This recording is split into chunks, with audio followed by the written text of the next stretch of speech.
Okay. Good afternoon, my dear friends. The next speaker that I'm going to introduce, she was born in Laos, came to United States in 1980, and was raised in Northern California. She went to Lewis and Clark College in Portland, Oregon. Unlike her alumni, who happens to be Monica Lewinsky, this particular person has come out much better person, and she has been contributing to the society quite a bit. She's not only a friend, but a sister to me, who I am proud of. She is the first Asian judge for Multnomah County. I invite Honorable Chanpone,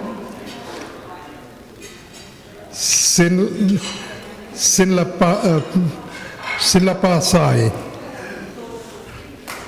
I hope I didn't butcher the name too bad. Thank you. Chanpone. Thank you, brother. You're so sweet. Thank you. Hi, everyone. Sabaidi. That's my mother tongue for hello to everybody. It's an honor to be here. Thank you for having me. My goal today is, because the theme is the Great Awakening, I'm going to make you a little depressed, because we're going to go over some history. Then we're going to talk about the present, on what we need to do and where we are.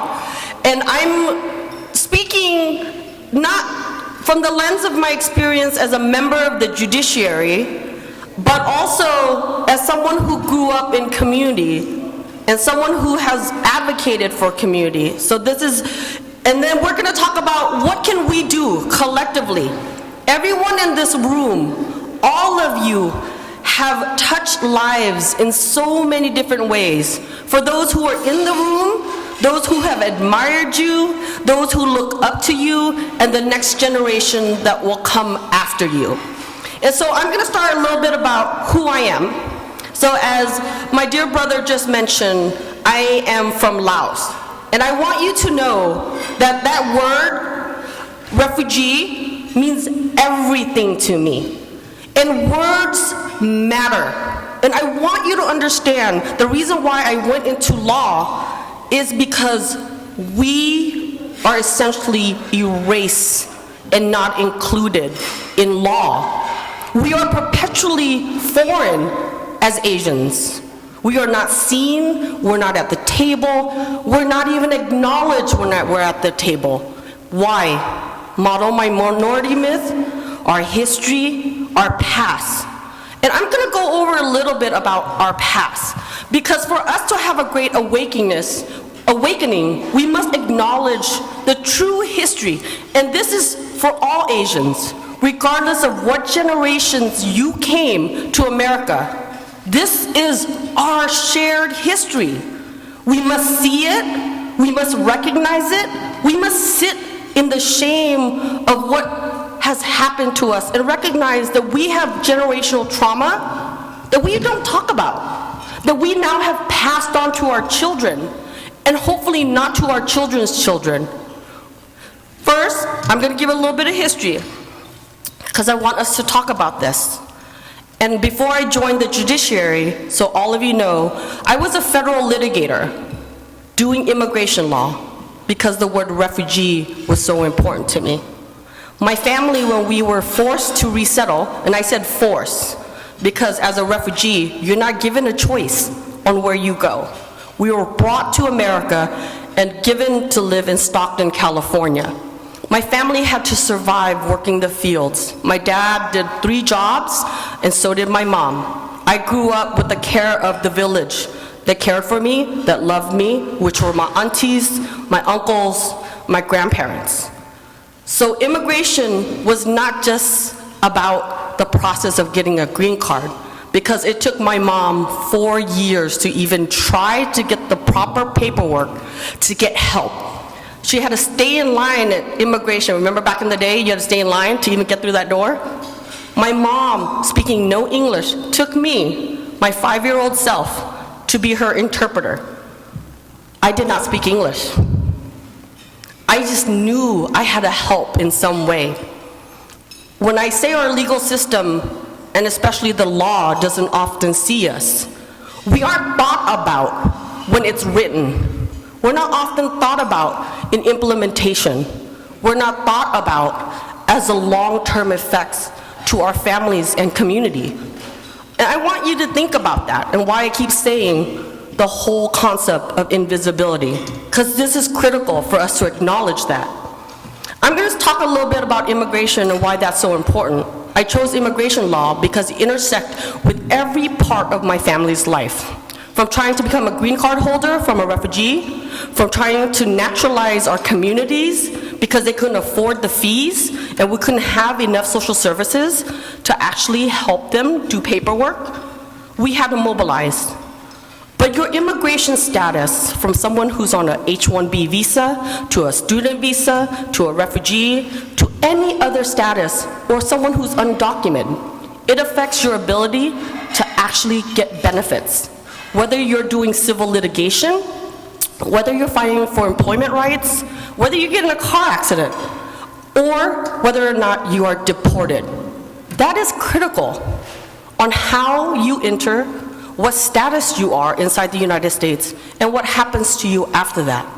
We must acknowledge that reality, that that status is critical. So I, as a young daughter of refugees, decided this was my life's work so that I can help give voice to our communities that were not seen. As an attorney, what I did was I worked in the nonprofits because I wanted to serve communities who were often not seen. And the choices that I made was to actually take on cases of women, children who were abused, abandoned, neglected, or forced into prostitution, often as field laborers across the world. So I had to deal with not just local law, state law, federal law, but also international law. This made me realize how important it was. I'm gonna make you guys all sad right now, because we're gonna talk a little bit about why our laws are so important and how it has perpetuated to where we are today, requiring us to acknowledge the need for our Great Awakening. First, in 1790, the Naturalization Act. Naturalization in 1790 were only allowed for free white men. Then it was codified later to the Naturalization Act of 1870, but it was only for whites and only for African descents. After that, we had the Page Act of 1875, limiting immigration of Chinese women. And I say women, it affected all our immigrants, but women in particular, because back in the day, we thought that Asian women, particularly Chinese women, were gonna come and affect and become prostitutes in the United States. And that gave way to what's called the Chinese Exclusion Act. How many of you have had family members affected by the Chinese Exclusion Act? This is real. This is important. This is generational trauma. This law continues to haunt our families today, but no one talks about it. This essentially lasted from 1882 to 1968.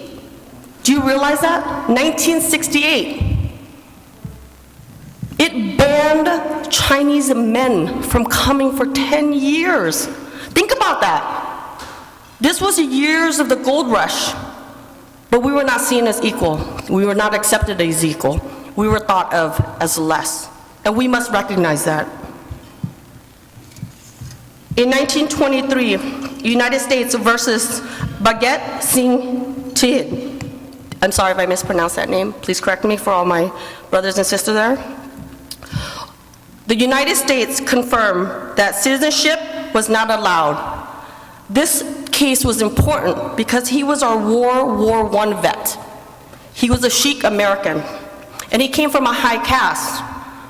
But America did not see him as white enough. And he tried to argue that because of his high caste and him being part of a descendant of Caucasians, that he should be deemed white.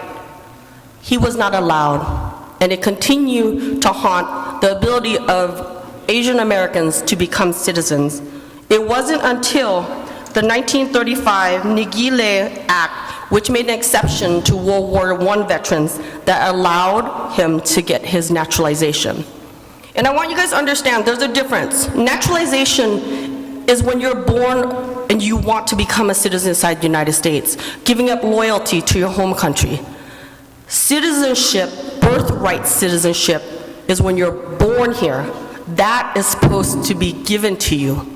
But that too was held, as many of our presenters talked about today, from our Japanese as well as our Chinese community, as well as our Filipino. And we don't really talk about our Filipino community, but they were one of the first groups to be here in the United States working as laborers.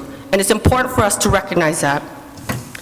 In 1930, and we're going to the Filipino community, the Filipino community was actually, because of the laws, seen as a territory of the United States. So they were allowed to travel and be inside the United States.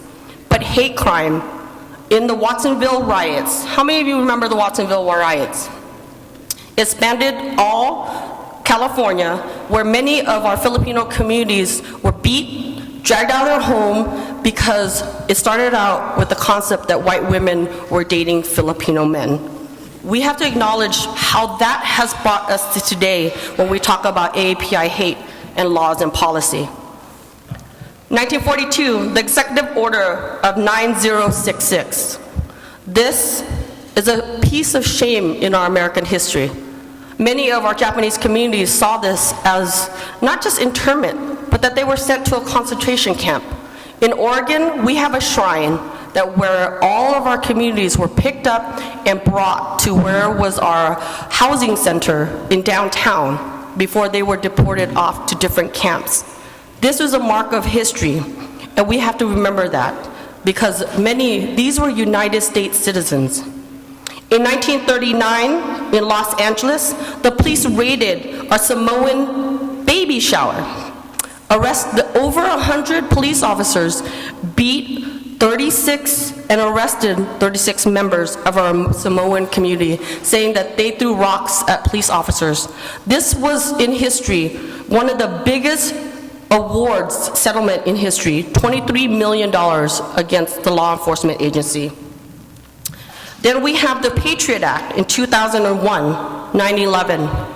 This, when I practiced law, changed the trajectory, because we all know what happened with the Twin Tower. But with the Anti-Terrorism and Death Penalty Act, what it did was it codified essentially Muslim surveillance for many of our community members. And this brought a lot of heartache and pain to our communities, who still feel that right now there's a distrust between their relationship and law enforcement. And we have to really address this, and we have to talk about this, because this was codified. Many of our community members believe that our laws codified and set our communities up for failure. And it's very important, as a member of the judiciary, what that is when I see any of our community members walking through this courtroom, how hard it is, and their fears of having real conversations with their attorneys, whether it's a criminal case, a civil case, or when they're representing themselves in family law settings. This fear of our law enforcement system, our judicial system, as well as our criminal justice process is real. In addition, you all know, 2017, this was critical for me. I never thought I wanted to be a judge. I fought long and hard, aside from all of our nonprofits, our businesses, and our organizations, to give voice to our community. 2017 happened, the travel ban, which is often known as the Muslim ban, targeted majority nations that were Muslim countries, which included Iran, Western Asia, but some of our African countries. This is real. I was part of the team that actually showed up at the airport as a member of the ACLU board and sat and tried to help as many people as possible. We had executive members from Nike, other corporations that were locked out. These were not your travel normal people who were stuck. These were US citizens, high qualified, highly educated, but could not come in. We had to mobilize. This changed my view of what happens in law. I, as a lawyer, can fight all I want, filing motions, subpoenas, amicus briefs, habeas. It doesn't stop. The rule of law, and what I'm asking you at this moment, and this is where I'm going to go to the present. I want you to think about the judiciary. When everyone talks about politics, civic engagement, running for office, everyone thinks legislative, Congress, local level. I want you to think about all the young people who are educating young lawyers. The judiciary is one of the most fundamental places where we are seen. We have to be seen. We have to be heard. Oftentimes we aren't. And as many people have said, diversity of a judicial bench is crucial for achieving a fair system of justice. It promotes truth and ensures access to justice. Access. And I want to talk about access, what that means in the present. And I'm going to go over some data with you because we don't talk about it enough. And we always, as many of our community members know, when we talk about numbers, for all the numbers, people in the room, our Supreme Court has been in existence since the Constitution. How many Supreme Court justices are Asian? 0. Why? Have you ever thought about that?